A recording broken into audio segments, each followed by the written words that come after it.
বন্ধুরা, আজ আমি আপনাদের একটা চিঠি শোনাবো। একটা ইতিমখানায় থাকা ছোট শিশুর লেখা চিঠি।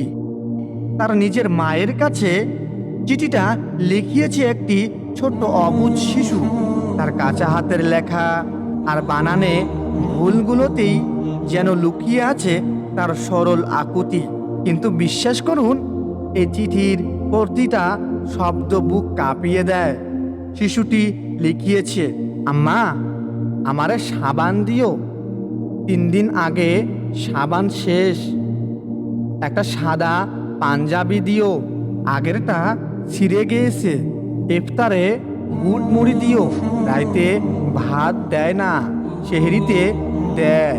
আমার লাইগা কিছু খাওন আইনো, ভালো খাওন। একটা মশারি দিও আর একটা চাদর দিও, মশা কামড়ায়। বন্ধুরা, এই ছোট চিঠিটা পড়ে কি আপনার বুকটা একটু কেঁপে উঠলো না? রমাজান মাসে আমরা কত রকম ইফতার করি, ফল, শরবত, পকোড়া, বিরিয়ানি। আর কোথাও কোথাও একটা ছোট্ট শিশু শুধু লিখছে, আমার লাইগা ভালো খাও নাইনো। হয়তো আমাদের সামান্য সাহায্য কারো ইফতারকে আনন্দময় করে দিতে পারে। রমাজান আমাদের শিখায় ক্ষুধার কষ্ট বুঝতে এবং অসহায়দের পাশে দাঁড়াতে।